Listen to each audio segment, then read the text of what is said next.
A show like this is interesting for me to make because the paintings are normally seen just by themselves, where they are understood within the culture of painting, its history, and dialogue with painting. And yet here I've put them in immediate conversation with the steel, in an installation which I, in fact, consider as an expanded painting. I was born and raised in Sharon, Connecticut, and I studied in Boston, then New York, France, and California.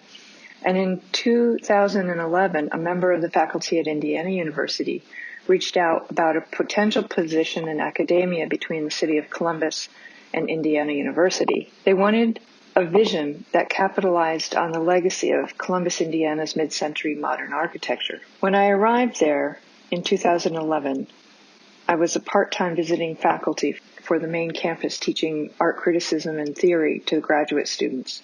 Initially, I had a lot of time to spare, and I was biking a lot. I made friends with a large cycling group, which is where I met Kurt and Michelle Ayton, and we became friends. They own a fabrication plant that makes the parts for Cummins diesel engine. They said, "We have something here we think you would like to see. We think it's cool, but we don't know what to do with it. We think you would like to see it."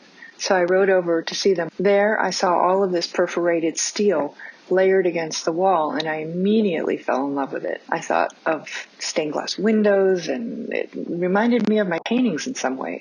It had the same kind of structured randomness of line and shape, similar to the information that I found in certain art and forms, the sources that I had been focused on at the time. I had been drawing inspiration from Baroque art, geometric, gestural abstraction, and walks in nature in the hills and river edges around Brown County, Indiana, when I wasn't in New York. I revisited and re-engaged with artists and approaches from the recent past, re-embracing the expansive, cosmic, overall compositions of Pollock, the powerful directness of Mitchell, the delicate fluidity of Gorky, explosive passages of color and stroke of de Kooning.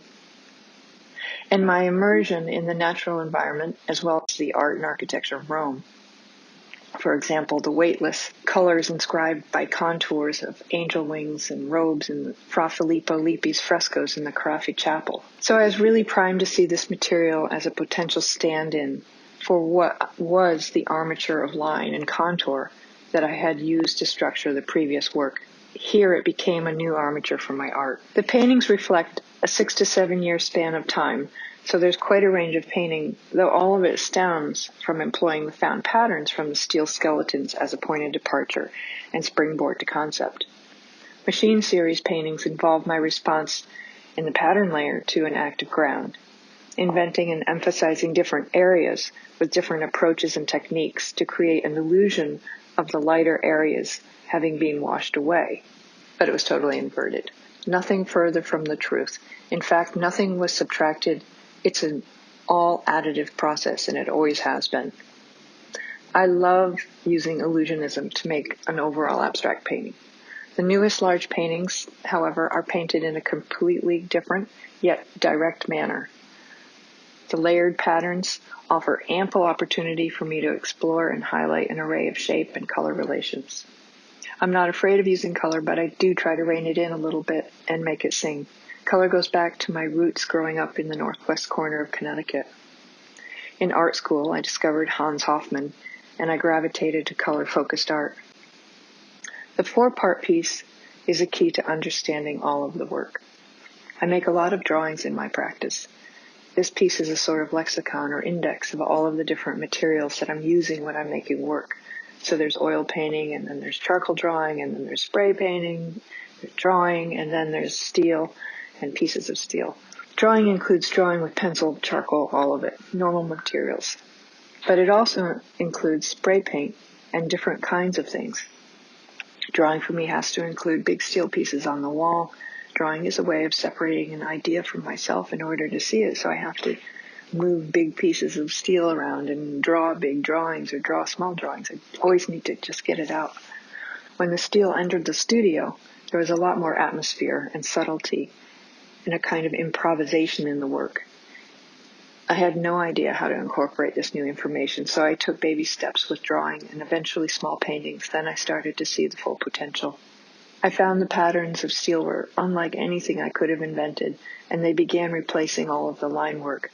The effect was that there was a sort of ghost pattern formed by not painting over the active grounds and the negative areas of the template pattern. This allowed me to improvise with mark making and color and effects. The way these paintings came into being is a bit more planned, but planned in such a way as to allow for the compositions to grow, shift, and change organically until they come to rest within their own, logical conclusion.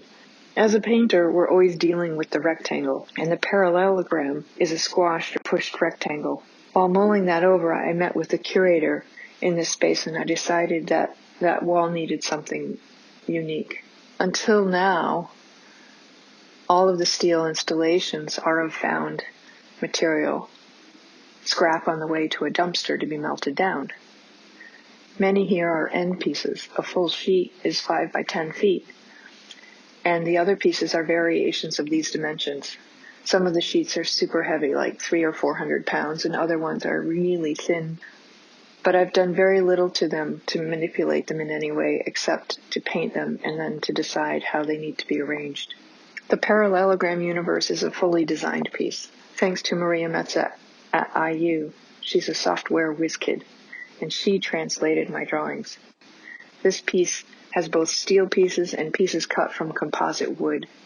I wanted all of the corner points of the form to have a clean, thick edge, which is something I just knew I wouldn't get using steel skeletons alone. And painting these low materials gold implies a sense of value, and it ties into the larger installation, which also alludes to a process of transformation, metamorphosis, change, alchemy. This piece began as the idea of a playground space for children of all ages who live in a very sophisticated building. At the same time, David invited me to do this exhibition. I had been obsessed with this butterfly pattern that I've been using in the work. The pattern, which I call Papillon, is the pattern of the wooden section in the middle of the mural. Unlike the rest of the found steel, this is a piece that I designed and cut out on a CNC router. I thought of the wooden butterfly cage as a kind of cocoon. The wooden butterflies would be formed from the plywood, initially unpainted. They would break free of the cage or cocoon and begin to gain color. Gradually, they'd flutter up through the thickets of steel, up into the sky, where they'd become increasingly individualized and more beautifully patterned, more real. There's an overall alchemical notion or ambition to it. It's the idea of things changing from poor materials to materials of value. And we've all been cooped up since March, and some of us may feel like we are transforming in some way or another, perhaps for the better, perhaps maybe for a little worse. Here, there is hope that things will get better. For this mural, I looked at a Frederick Church landscape painting for a color idea and to get a sense of how I wanted to achieve a certain feeling. I knew I wanted to abstract the sun and reflect it on the lake. That pink, for instance, is like a lake with a very, very heavy but soft atmospheric sky. I love the weight of unusual colors. They could be either full of menace or full of promise. For a long time, I suppressed narrative. I might have had recognizable elements such as volcano or a mountain in an image, but I'd let the color and the forms do the work of carrying meaning and help visualize a state of mind.